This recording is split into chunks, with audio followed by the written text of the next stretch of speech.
Hello বন্ধুরা, তোমরা সবাই কেমন আছো? আমি তো তোমাদের ভালোবাসায় খুব ভালো আছি। তোমাদেরকে বলেছিলাম যে না আমি নামখানাতে এসেছি দাদাভাইদের বাড়িতে, দাদাভাইয়ের ছেলের জন্মদিন উপলক্ষে। তো সেই দাদাভাইয়ের বাড়ি কিন্তু গ্রামে। তো গ্রামের বাড়িটা সকালবেলা আমি তোমাদের সাথে শেয়ার করছি। এত ভালো লাগছে না সকালবেলা, যেহেতু মাটির বাড়ি তো গ্রামের দেখার মজাটাই একটা আলাদা। আর তারপরে গ্রামের পরিবেশ তো খুবই ভালো লাগে না? তো আমি সকালবেলা এত ভালো লাগছিল না গ্রামের পরিবেশটা দেখতে। তখন সূর্য প্রায় উঠছে ভাব, পুরোটাও তখন ওঠেনি। এত ভালো লাগছিল সকালবেলা, কি বলবো আর তোমাদের। আর জানোই সকালবেলা গ্রামের পরিবেশটা একটু ভালোই লাগে। তারপরে তোমার দাদাভাই আর আমি একটুখানি বেরিয়ে পড়েছিলাম গ্রামটা একটু ঘুরে দেখার জন্য। মানে পুরো না, একটু মানে জাস্ট রাস্তায় একটু বেরিয়েছিলাম সকালবেলা, যে না একটুখানি ঘুরে দেখি কীরকম লাগছে। তারপরে বেরিয়েই দেখি যে না রাস্তার ধারেই বেগুন গাছ রয়েছে।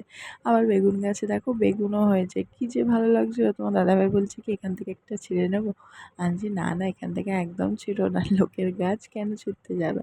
তারপরে দেখছি যে না পাশে একটা পুকুর আছে। এই পুকুরে কিন্তু চিংড়ি মাছ চাষ হয় বা অন্য অনেক ধরনের মাছও চাষ করেন তারা।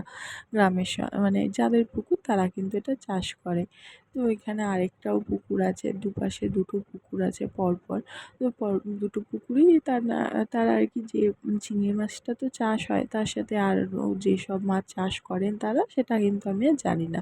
তো কী কী মাছ আর চাষ হয়, তো জানোই পুকুরে কী কী মাছ চাষ হয়। তো তারপরে গিয়ে দেখছি যে না ধান গাছ লাগিয়েছে, তখন সদ্য চারা লাগিয়েছে ধান গাছের, পুরো তখন হয়ওনি, মানে ধান গাছ তখন বড় হয়নি, কারণ সদ্য লাগিয়েছে তখন।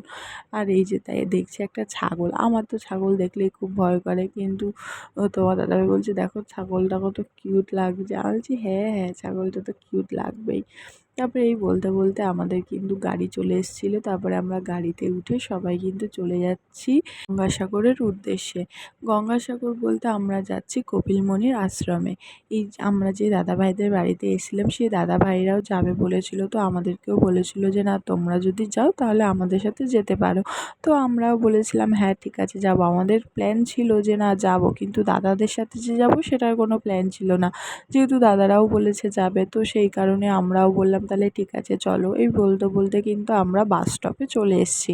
মানে মানে আমাদের যে লঞ্চটা, যেখান থেকে আমরা লঞ্চ ঘাটে যাবো, লঞ্চ ধরে যাবো, তো সে কপিলমুনির আশ্রমে, সেখান থেকে কিন্তু অনেকটা দূরে নামিয়ে দিয়েছিলো। কারণ জানোই গঙ্গাসাগরের সময় কতটা ভিড় হয়। তো রাস্তাঘাট কিন্তু প্রচুর অনেকটা দূর থেকে কিন্তু বন্ধ করে দিয়েছিল। তো তারপরে আমরা সবাই মিলে কিন্তু হেঁটে হেঁটে প্রায় চলে এসেছি। প্রায় চলে আসিনি, এখনও অনেকটাই দূরে আছে। আমরা গেট নাম্বার 5 কি 6 দিয়ে ঢুকেছিলাম, হবে হয়তো, আমি ওটা ভুলে গেছি, অতটা মনে নেই। আমরা গেট নাম্বার 5 কি 6 দিয়ে ঢুকেছিলাম। হ্যাঁ, এই যে গেট নাম্বার 5 দিয়ে কিন্তু ঢুকে গেছি। এই যে ঢুকে কিন্তু আমরা লঞ্চ ঘাটে চলে এসেছি। এখানে দেখো মানে এতটা চড়া পড়েছে না, মানে কি বলবো, মানে প্রচুর চড়া পড়ে গেছে। মানে দাদারা বলছিল আমাদেরকে যে না দেখো বোন, এখানে এত চড়া পড়েছে না, যে এইখানে কিন্তু জল থাকতো। এই যে যেগুলো শুকনো দেখছেন, এগুলো কিন্তু পুরোটাই কিন্তু জলে ভরা থাকতো, কিন্তু এখন পুরো এত চড়া পড়েছে যে এখানে মানুষ এখন মানে হাঁটছে, সব কিছু করছে। তো এই যে লাইন দেখুন, এত লাইন, গিয়ে দেখছি তো প্রচুর লাইন। আমরা তো লাইনেই দাঁড়িয়েছি, কিছু তো করার নেই, লাইন ধরেই তো যেতে লাগবে লঞ্চ ঘাটে না? তো গিয়ে দেখছি যে এতটা লাইন ছিল না, তারপরে একটু ঝামেলা হয়েছিল লাইনে, কারণ একটু সমস্যা হয়েছিল লাইনে নিয়ে। তো ওই কারণে তো আমি ততক্ষণে একটুখানি ভিডিও নিয়ে নিচ্ছিলাম তোমাদের জন্য, যে না দেখো কতটা ভালো লাগছে। তারপরে কিন্তু আমরা ওই যে ফেরিঘাটে কিন্তু চলে এসেছি। ফেরিঘাটে চলে আসার পরে যে আমরা যে লঞ্চে উঠবো, কিন্তু এখনও অনেকটা লাইন আছে। মানে এখনও উঠতে পারবো না, কারণ এখনও অনেকটা পরেই আমরা উঠতে পারবো। লঞ্চগুলো কিন্তু অনেকটা বড় এই দাদাভাইদের এখানকার, মানে আমাদের এখানকার, মানে আমাদের কলকাতার এখানকার লঞ্চের থেকে ওইখানকার লঞ্চগুলো একটু বেশিই বড় আমার মনে হলো, যেটা সেটাই আমি তোমাদেরকে বললাম। তো দেখছি যে না এত ভালো লাগছে না, মানে নদী মানে এটা নদী বা সমুদ্র দুটোই তো, গঙ্গাসাগর যেহেতু। তো এত ভালো লাগছে কি বলবো। আর এই যে দেখো এত চড়া পড়ে গেছে, আমি বলছি এত চড়া কেন পড়েছে? দাদা বলছে যে না, যখন জোয়ার আসবে তখন এগুলো আবার সব ভরে যাবে। আমি বললাম আচ্ছা, মানে জোয়ারের সময় এগুলো ভরেই যায়, আর যখন ভাটা থাকে তখন এগুলো সব এরকম শুকনোই থাকে। আমি বলছি তা বলে এতটা দাদাভাই?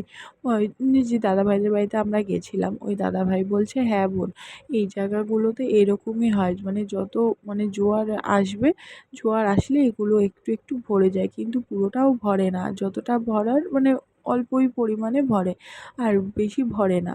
তো আর এই মানে এই সাগরের একটা বিশেষত্ব আছে যে না, খুব যদি ভরে যায়, মানে খুব যদি জল কম থাকে তাহলে কিন্তু লঞ্চ মানে এই যে এই নৌকো দিয়ে কিন্তু কোনো পারাপার হয় না, কারণ তখন নৌকো পুরো বন্ধ থাকে। যখন জোয়ার আসবে তখনই একমাত্র এখান থেকে পারাপার হতে পারবে।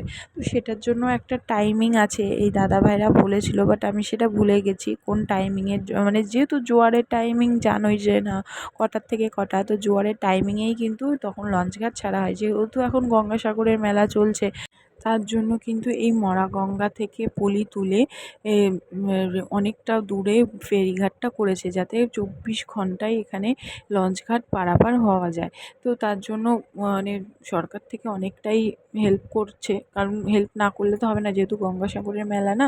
তো 24 ঘন্টা তো লোক তো যাতায়াত করবেই, দর্শনার্থীরা তো যাতায়াত করবেই। তারপরে বলতে বলতে কিন্তু আমরা লঞ্চঘাট এই যে লঞ্চে কিন্তু আমরা উঠে গেছি। এই যে আমাদের লঞ্চটা কিন্তু ছেড়েও দিয়েছে। তো যেতে যেতে তোমাদেরকে দেখাচ্ছি যে না কতটা মানে ভালো লাগছিলো, মানে এতটা ভালো লাগছিলো, আর পুরো লঞ্চ কিন্তু ভরা ছিল, আর অনেকটা বড় ছিল লঞ্চটা। আমাদের এখানকার লঞ্চের থেকে, আমি তো আগেই বললাম যে না, আমাদের এখানকার লঞ্চের থেকে অনেকটাই বড় ছিল। তারপরে যে যেতে যেতে দেখছি যে না, এই যে মানে কত পাখি, এই পাখিগুলোকে দেখতে এত ভালো লাগছিল না। আর পাখিকে সবাই খাবার দিচ্ছিল, ওরা তার আমাদের জন্য সাথে সাথেই যাচ্ছিল, আর এতটা ভালোও লাগছিল দেখতে, আর এক একজনের হাতেও তো বসে বসে খাবার খাচ্ছিল। তখন খুব ভালোও লাগছিল যে না, একটা মানে এত সুন্দর একটা পরিবেশ, এই যে পাখিগুলোকে দেখো কি ভালো লাগছে, ওদের কত আনন্দ, মানে আনন্দ, হ্যাঁ অবশ্যই ওদেরও তো একটা আনন্দ না, ওরা খেতে, ওদেরকে সবাই খেতে দিচ্ছে, তার জন্য তো একটা আনন্দ তো হবেই। তারপরে এই যে বলতে বলতে কিন্তু আমরা কিন্তু গঙ্গাসাগরের এখানে চলেই এসেছি, এই গঙ্গাসাগরের ফেরিঘাটে, মানে হচ্ছে আমরা, আমি আগেই বলেছি যে না, আমরা কপিলমুনি আশ্রমে যাব, তো আমরা এই পার থেকে ওই পারে কিন্তু এই যে চলেই এসেছি। এই যে আমাদের কিন্তু এই যে যে ফেরিঘাটে আমরা নামবো, সেই ফেরিঘাট, এই যে গঙ্গাসাগর কিন্তু এখানে লেখাই আছে। তো এখানে এই স্যাররা সবাই দাঁড়িয়ে ছিলেন যাতে কোনো সমস্যা না হয় কোনো কিছুতে, তার জন্য। তো এখানে কিন্তু প্রচুর দর্শনার্থী তো আসে, সেই কারণে কি হয়, অনেক বিপদ আপদ তো হতেই পারে, তোমরা জানোই সেটা। তো যেই কারণে এখানে কিন্তু প্রচুর সেফটি গার্ড রেখেই দিয়েছে, যাতে কোনো সমস্যা না হয় দর্শনার্থীদের। তো তারপরে কিন্তু আমরা আস্তে আস্তে নেমে গেছি, নেমে আমরা এবার রওনা দিচ্ছি। এই যে ফেরিঘাটে নেমে আমরা কিন্তু চলে যাচ্ছি অটো বা টোটো ধরার জন্য। আমরা যাচ্ছি, এবার দেখি কি পাওয়া যায়, টোটো বা অটো যেটাই হবে সেটাতেই আমরা যাব। তারপরে হাঁটতে হাঁটতে, যেহেতু লঞ্চ ঘাট থেকে কিন্তু অনেকটাই দূরে ছিল, মানে গাড়ি তো তার জন্য আমাদেরকে অনেকটা হাঁটতেই হয়েছে। তার সাথে তো আমাদের লাগেজও ছিল, যেহেতু আমরা তো ওখান থেকেই বাড়ি চলে যাব না, তো তার জন্য আমরা লাগেজও নিয়ে এসেছিলাম। তারপরে এখানে এসে সবাই দাদারা সব কথা বলছে যে না, অটো বা টোটো যেটাতে যাওয়া হবে সেটার সাথে কথা বলছিল। তো ওখানে বলল যে না, অনেকটা দাম হবে, তো তার জন্য আরেকটুখানি এগিয়ে আসলাম আমরা। এগিয়ে এসে এখানে এই যে ম্যাজিকের সাথে, ম্যাজিক দাদার সাথে কথা বলছে। সে দেখি এবার ম্যাজিকে যাওয়া যাবে মনে হচ্ছে আমাদের, এখনও অবধি ঠিক নেই, না কথা বলছে দাদারা, তো দেখা যাক কি হয়। এই যে কথা বলা হয়ে গেছে, আমরা কিন্তু ম্যাজিকে উঠে গেছি। আমরা অনেকজন মিলে গেছিলাম, প্রায় তোমার কতজন বলবো, 15 জনের মতো মিলে গেছিলাম, যেহেতু দাদাভাইদের বাড়িতে যারা যারা ছিল সবাই মিলে আমরা গেছিলাম। যে দাদার ছেলের জন্মদিন ছিল, সেই দাদার ছেলেও ছিল আমাদের সাথে, আরও অনেক পুচকে ছিল। তো খুবই আনন্দ করতে করতে আমরা কিন্তু সবাই মিলে গাড়িতে উঠে চলে যাচ্ছিলাম। আর এই যে পুচকেটা জোয়ান খাচ্ছিল সকালবেলা খালি পেটে, তো খালি পেটে ওকে জোয়ান খাচ্ছে, আমরা বলেছি যে না, তুমি কিন্তু খাবে না খালি পেটে জোয়ান, কিন্তু ওর কথা কে, ও কার কথা তো শুনবেই না, ও তো খাবেই জোয়ান। তো এই যে আমরা কিন্তু দেখতে দেখতে আমরা কিন্তু প্রায় চলেই এসেছি গঙ্গাসাগরের এখানে।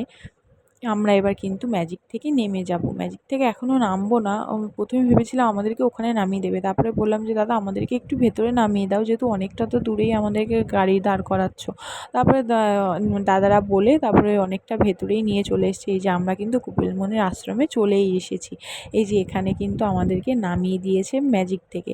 তারপরে আমরা চলে যাচ্ছি এই যে স্নানের দিকে। স্নানে এখন যাব না, এদিক থেকেই সবাই স্নানে যায়। আগে আমরা একটুখানি কিছু খাওয়া দাওয়া করে নেবো, খাওয়া দাওয়া করে তারপরে আমরা যাব স্নান করতে। স্নান করে এখানে আমরা পুজো দেবো, পুজো দিয়ে তারপরে আমরা বেরিয়ে যাব। এই যে জায়গাগুলো দেখছো ব্যারিকেড করাগুলো, এইগুলো কিন্তু মানে আমরা যেই টাইমটাতে গেছিলাম গঙ্গাসাগরে সেই টাইমটাতে কিন্তু অতটা ভিড় ছিল না। মেন গঙ্গাসাগরের টাইম তো তখন ওটা ছিল না, যেই কারণে এতটা ভিড় ছিল না। কিন্তু তার আগে এইখানে কিন্তু পা দেওয়ার জায়গা ছিল না। এই যে দু সাইডে যে জায়গাগুলো দেখছো, যে আমরা এখানে যেই টাইমটাতে বসে আছি সেই টাইমটাতে কিন্তু এখানে বসার মতো জায়গা ছিল না, মানে এতটা পরিমাণে ভিড় ছিল। তোমরা জানোই গঙ্গাসাগরের মেলায় কতটা ভিড় হয়। তারপরে এই যে আমরা দেখলে ওখানে বসেছিলাম, ওখানে বসে আমরা কিন্তু ব্রেকফাস্ট করে নিয়েছি। ব্রেকফাস্ট করে এই যে আমরা স্নান করতে চলে এসেছি। তোমার দাদা ভাই আর আমি সবাই এসেছিলো, কিন্তু সবার ভিডিওটা নেওয়া হয়নি। তোমার দাদা ভাই আর আমি স্নান করছিলাম, তোমার দাদা ভাই আর আমি স্নান করতে একটু ভয়ও পাচ্ছিলাম, যেহেতু মানে খুবই আমার তো খুব ভয় লাগে, তো ওই জন্য তো তোমার দাদাভাইকে ধরেই কিন্তু আমি এর জন্য স্নানটা করে নিচ্ছিলাম। তোমার দাদাভাই আর আমি স্নান টান করে এবার আমরা চলে যাব পুজো দিতে। তো বন্ধুরা, ভিডিওটা তোমাদের কেমন লাগলো অবশ্যই কিন্তু জানাবে। আর হ্যাঁ, লাইক কমেন্ট আর শেয়ার করতে কিন্তু ভুলবে না। আর হ্যাঁ, চ্যানেলটাকে কিন্তু সাবস্ক্রাইব করে দেবে।